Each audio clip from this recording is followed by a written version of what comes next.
on se tourne souvent vers le passé pour se comprendre. Ce soir, nous nous intéressons à l'année 1857 et à l'histoire tragique de Pierre-Émile Langelier. C'est une affaire qui nous rappelle que derrière les documents historiques se cachent de vraies personnes, dont la vie a été irrémédiablement changée par les événements.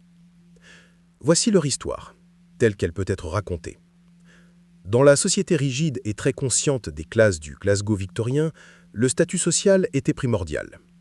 C'était un monde de règles strictes et d'attentes, où le nom de famille et la richesse de chacun dictaient son avenir. Dans ce monde vivait Madeleine Hamilton Smith, la fille aînée d'un architecte respecté et prospère. À 21 ans, elle était belle, éduquée, et on attendait d'elle qu'elle fasse un mariage convenable qui cimenterait la position de sa famille dans la société. Mais le cœur de Madeleine était attiré par un homme qui vivait bien en dehors de son cercle.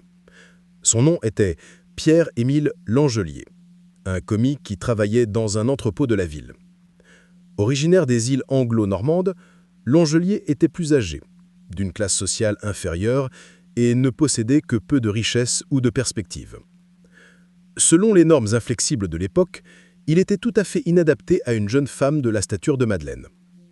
Une relation ouverte était impossible. Leurs mondes respectifs étaient tout simplement trop éloignés. Leur amour a donc été forcé de vivre dans l'ombre. Leur fréquentation a commencé en 1855, et avec peu d'occasions de se rencontrer en personne, elle a prospéré grâce à l'écrit. Pendant près de 2 ans, Madeleine Smith et Émile Langelier ont échangé des centaines de lettres. Cette correspondance est devenue le testament secret de leur relation, un monde privé construit sur l'encre et le papier.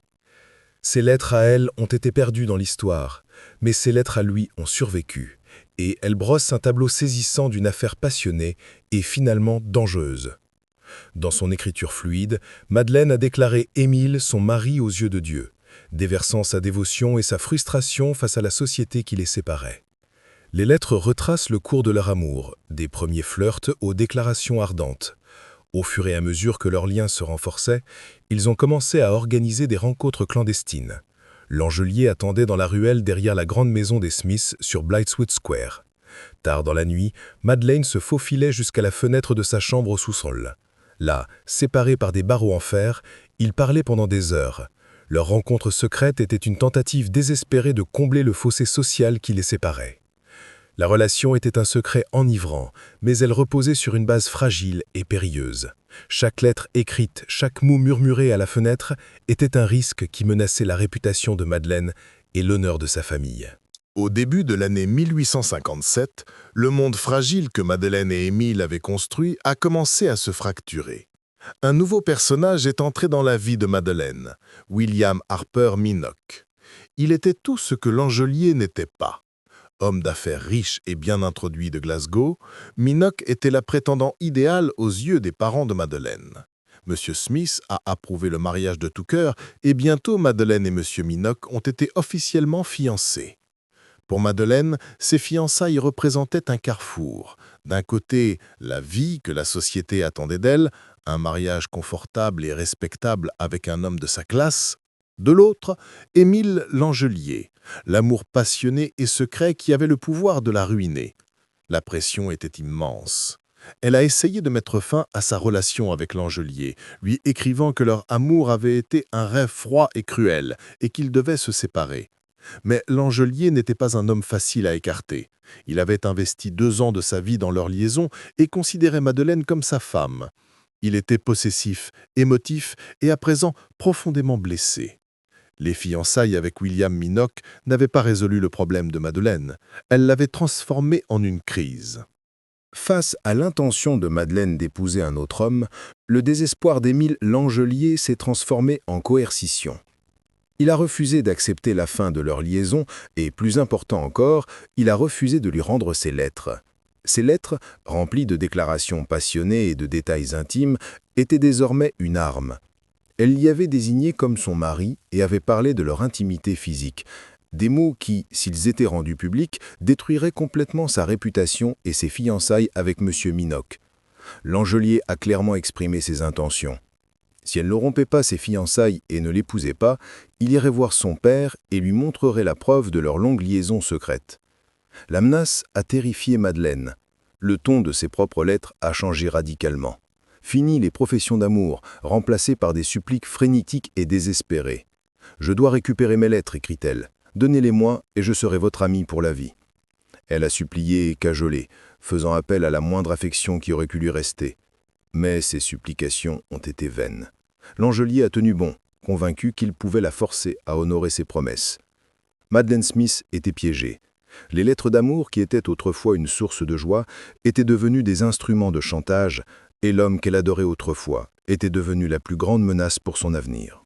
Alors que la pression de l'Angelier s'intensifiait, les actions de Madeleine Smith ont pris une tournure effrayante. À 2 reprises, en février et mars 1857, elle s'est rendue à la pharmacie de Murdoch et compagnie à Glasgow. Lors de ces 2 visites, elle a acheté une quantité d'acide arsenieux, plus communément appelé arsenic. C'était une substance très toxique, mais on pouvait l'acheter chez les pharmaciens à condition de signer un registre des poisons et de donner une raison de son utilisation. Accompagnée d'un ami lors de la première visite, Madeleine a signé le registre en tant que Monsieur H. Smith. Elle a affirmé que le poison était nécessaire pour tuer des rats dans la maison de campagne de sa famille, près de la rivière Clyde. L'achat a été dûment enregistré par l'assistant du pharmacien. Quelques semaines plus tard, elle est revenue seule et a acheté une autre quantité de la même substance, déclarant une fois de plus que c'était pour le contrôle des rongeurs. Dans le contexte d'une jeune femme respectable, issue d'une grande maison, l'explication était plausible. Mais dans le contexte de sa situation de plus en plus désespérée avec Émile Langelier, ses achats seraient plus tard vus sous un jour beaucoup plus sinistre. Elle possédait maintenant non seulement un puissant motif pour se libérer de son ancien amant, mais aussi les moyens d'y parvenir. Le dernier chapitre de la vie d'Émile Langelier a commencé tard dans la soirée du dimanche 22 mars 1857. Il logeait à Franklin Place, et à l'heure qu'il se préparait à sortir, il a dit à sa propriétaire, Madame N. Jenkins, qu'il allait voir Miss Perry, le pseudonyme que lui et Madeleine utilisaient parfois. Il a mentionné qu'elle allait probablement lui offrir une tasse de café ou de cacao. Il a quitté son logement vers 21 h et n'est revenu que plusieurs heures plus tard. Vers 2h30 du matin, Madame Jenkins a été réveillée par le son violent de sa sonnette. C'était Langelier. Il était plié en 2, se plaignant d'une maladie grave. Il était secoué par de violentes douleurs à l'estomac, une soif intense et des crises de vomissement. Madame Jenkins et un autre locataire ont essayé de s'occuper de lui, mais son état s'est rapidement détérioré. Un médecin a été appelé, mais il ne pouvait pas faire grand-chose. Tout au long de la matinée, Émile Langelier a souffert terriblement. Vers 11 h du matin, le lundi 23 mars, il était mort. La nature soudaine et violente de sa maladie a immédiatement soulevé des soupçons. Ce n'était pas une maladie ordinaire. Le médecin qui s'est occupé de lui a refusé de délivrer un certificat de décès sans plus d'investigation. Les autorités ont été informées, et ce qui avait commencé comme une liaison secrète était sur le point de devenir une sensation publique. Une autopsie a été pratiquée sur le corps d'Émile Langelier. Les résultats étaient concluants et choquants. Son estomac contenait une énorme quantité d'arsenic, plus de 80 grains, alors qu'une dose de seulement 2 ou 3 est considérée comme fatale. Il ne faisait aucun doute qu'il avait été empoisonné. La police a commencé son enquête et la piste les a rapidement menés à la personne qui avait dominé les dernières années de sa vie. Dans sa chambre, les détectives ont découvert la vaste collection de lettres de Madeleine Smith. En lisant la correspondance, toute l'histoire de leur liaison s'est déroulée devant eux. L'amour secret, les promesses non tenues, les fiançailles avec un autre homme et les menaces d'exposition de Langelier. Le motif a été mis à nu. Lorsque les enquêteurs ont vérifié les registres des poisons des pharmacies locales, ils ont trouvé la signature de Madeleine, confirmant son achat du poison même qui avait tué son ancien amant. La preuve était accablante. Le 31 mars, Madeleine Smith a été arrêtée et accusée du meurtre de Pierre-Émile Langelier. La nouvelle a scandalisé Glasgow. L'idée qu'une jeune femme de sa position sociale puisse être accusée d'un crime aussi froid et calculé était presque impensable, et la ville attendait son procès avec une anticipation haletante. Le procès de Madeleine Smith a commencé le 30 juin 1857, à la haute cour du Justiciary, à Édimbourg. Il est devenu la sensation judiciaire de la décennie, attirant des foules massives et une couverture médiatique intense. L'accusation, dirigé par le Lord Advocate, James Moncrief, a présenté ce qu'elle considérait comme un cas indéniable. Ils ont présenté un récit clair et convaincant. Madeleine Smith, ont-ils soutenu, était une femme désespérée de s'échapper d'un enchevêtrement compromettant qui menaçait son mariage imminent avec la richesse et la société.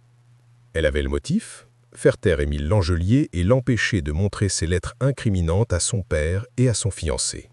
Elle avait les moyens, l'arsenic qu'elle avait acheté quelques semaines seulement avant sa mort. Et, a soutenu l'accusation, elle avait l'occasion.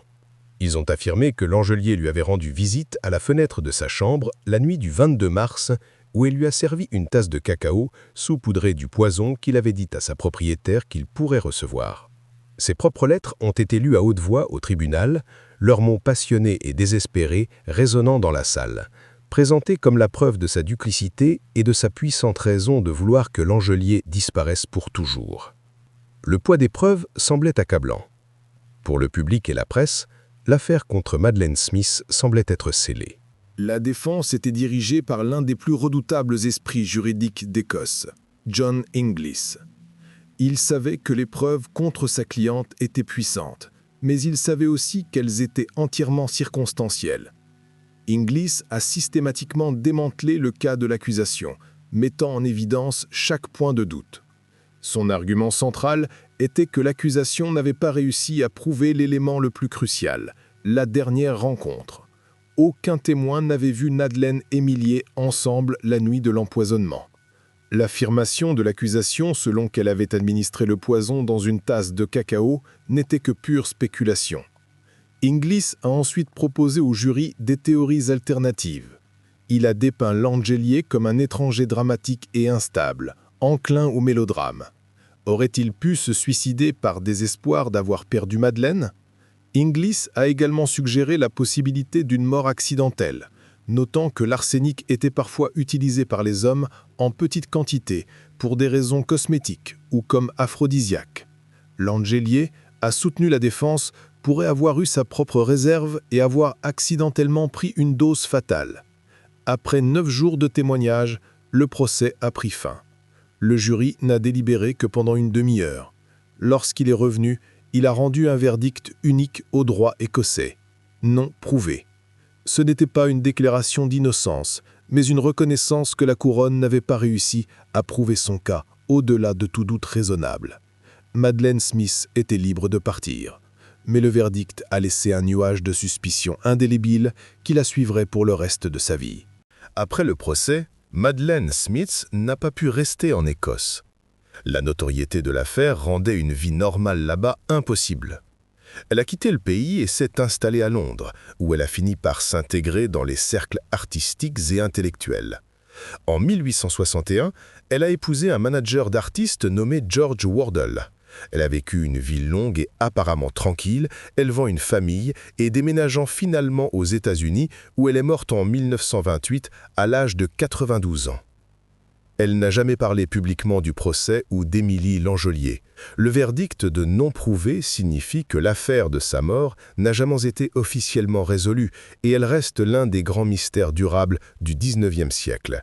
Madeleine Smith était-elle une empoisonneuse au sang-froid qui a commis un crime presque parfait ou était-elle la victime des circonstances, injustement accusée de la mort tragique d'un homme qu'elle aima autrefois ?